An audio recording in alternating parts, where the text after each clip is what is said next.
In this video, I'd like to talk about Brene Brown's concept of the shitty first draft and how it might play out in conversation, and also how it might relate to stereotypes of groups of people. Brene Brown, of course, is a shame researcher, so she studies the moments when people experience what she calls a shame storm, which is when something triggers shame in us, which might be something that would trigger shame in anyone, or it might be unique to us. When that happens, we're in this highly charged emotional state, and at that point, our brains tend to generate stories. These stories tend to be pretty ungenerous toward people in our lives, and sometimes towards groups of people, because we're just trying to figure out how to handle the situation. We're just trying to figure out how to calm ourselves down. Now, she relates this to the concept of a shitty first draft from the book Bird by Bird by Anne Lamott. Bird by Bird is a writing book, and it's a concept in writing that is super useful. As a matter of fact, I use this with my students in class whenever I talk about writing because I think it's essential. So let me put Brene Brown aside for one moment and just talk about the shitty first draft in the context of writing. The idea here is that there are two parts to our brain. One part of our brain is the creative, generative part of our brain, and it just generates lots of content. But not all that content's good. As a matter of fact, most of the stuff generated by that creative part of our brain is probably going to be pretty crappy. But there's this other side of our brain which is discerning. It's the editing part of our brain, and it can tell what is crap, what is great, how does this need to be revised. The editing part is also essential for writing. The problem is, these two parts of our brain do not work well together. As a matter of fact, the presence of the editing part of our brain will shut down the creative part of our brain. The creative part of our brain doesn't respond well to criticism, basically. So the most efficient way of going about writing is to shut down the editing part of your brain, to let the creative part just generate a lot of content. No feedback, no criticism, no telling yourself it's horrible, which it probably is. But then after that creative part of your brain has generated something, then the editing part can come in and say, actually, most of this is crap, but there's some gems, and I can edit, rearrange, pull the gems, and rework the gems in order to get good writing. Because the editing part of the brain is not creative, so it can't work without that creative part of the brain. That's the idea with the shitty first draft, is you have to turn off the editing part of your brain and just generate a shitty first draft without stopping your brain from generating what it's going to generate. Okay, so here's the idea with the shitty first draft and shame. It's that when we feel shame, when we feel highly emotionally aroused, our brains are going to generate these stories about other people that are not fair to them, that are not true, that are ugly, but we kind of need to do that to calm ourselves down. And if we try to sort of edit our story before it gets out, that just doesn't work very well.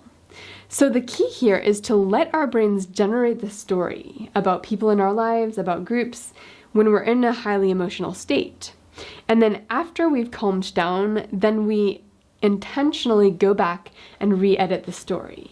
Well, maybe that other person had a good point, maybe I'm being ungenerous, and you can revise that story. Now, I'm going to go through an example in a second, but I think this is really important because a lot of the ugly stuff I think is happening on the internet is really people's shitty first drafts going up for public consumption without any editing. Okay, well, let me walk through an example because I think it helps to think about what might this look like in practice, and how can you use the tool of the shitty first draft to be more generous, less bigoted, more fair to people in your life. You can become a safer person by utilizing the shitty first draft appropriately. So here's the situation. Let's say you're a college student in your dorm and you have an RA, resident assistant, who confronts you about something in front of everybody on the floor. And she does it in kind of an ugly way. Now let's say she actually has a few good points. So let's say you occasionally borrow things from people on the floor. Like you borrowed someone's umbrella, you borrowed someone's laundry basket. You have a little bit of a bad habit of borrowing stuff without asking people. And maybe the RA has heard complaints from people in your hall. Nobody's perfect. Everybody has character flaws and things they do that are annoying to other people. So it's a reasonable situation. But your RA doesn't handle this respectfully. Like a respectful way of handling that would be to like take you aside and talk to you about it privately, not in front of everybody else.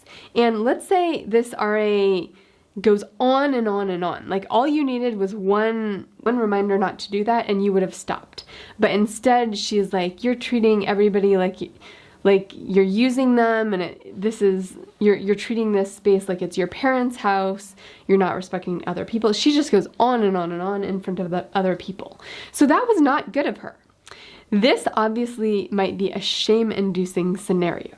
So how might the shitty first draft play out? Well, probably you're going to be like sitting there angry while she's doing it for the way she's going about it. And then when you leave, your brain is generating all of these horrible things about your RA.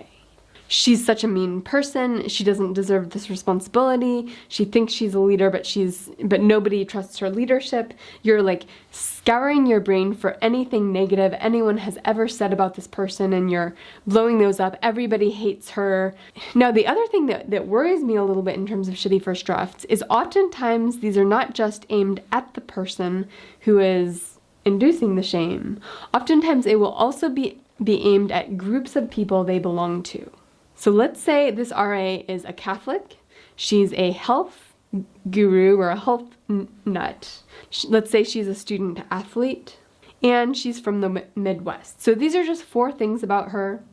But in your shitty first draft moment where you're like spewing venom about this person, you might spew venom about any or all of those groups. And that might look something like this. Catholics are so judgmental. They're so hypocritical. All Catholics do this, and no one should allow a Catholic to be in that role of RA because they're just going to shit over everybody. Or it could be student athletes think they're better than everybody, and they're always looking down at other people, and they display their looking down at other people to make everybody else feel worse about themselves. Student athletes are just horrible people, and I'm never going to be friends with a student athlete.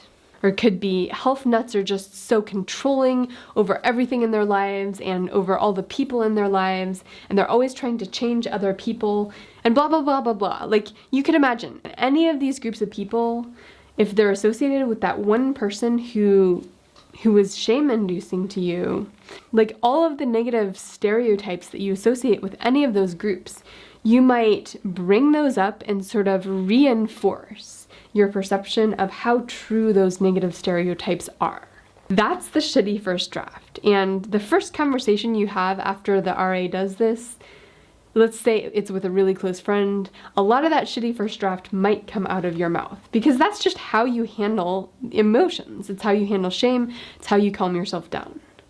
The key with the shitty first draft as a tool is to make sure the person you're talking to understands, this is my shitty first draft. I'm going to go back and revise this. I don't even believe a lot of the things I'm going to say. I'm just mad and I'm going to get it out. And if you're talking to someone like that, you have to make sure that you really trust them, that they're not going to go behind your back and sort of pull up stuff from your shitty first draft to defame your character. Like, that they understand what the shitty first draft is. As a matter of fact, Brene Brown doesn't even recommend saying your shitty first draft. She recommends writing it down, which might be a good thing to do. But if you have a close friend who you really trust on these matters, maybe you can give them your shitty first draft. The key is to go back and revise. And revise in a moment when you've calmed down, where you're not emotionally charged, where you can say, okay, what good points might she have had? And of course, she had a couple of good points, and then you can objectively ask the question, what bad things did she have? Like, she shouldn't have done this in front of other people. And do you need to have a conversation with her about those bad things? And at that point, you can also look at, what are the stereotypes that I generated about groups she belongs to? Do I stand by all of those stereotypes of Catholics? Do I stand by all those stereotypes of student athletes or health gurus? Are those stereotypes I want to sear into my brain? Will that affect the way I treat other people belonging to those groups? And a lot of times, I mean, stereotypes, even if they're true, like even if people who are health nuts on average are a little bit more likely to be overly controlling of things in their life, that doesn't mean they're overly controlling of people in their life. And even if they're a little bit more likely, do you want that stereotype to dominate how you think of people in that group? So revising in the shitty first draft is super important if you want to honestly treat people with respect. It's a really important thing to recognize this dynamic in your head. Okay, I think that sort of covers it. The key here is that I think it's really important to be aware that when we're in an emotionally charged state, especially when it's a state of shame, we should be intentional about separating our shitty first draft from the next draft, which will be more fair to the people in our lives, more fair to the groups of people, and just more level-headed. Because I do think it can happen where people never go back and revise their shitty first drafts. And honestly, this is how some bigotries are formed.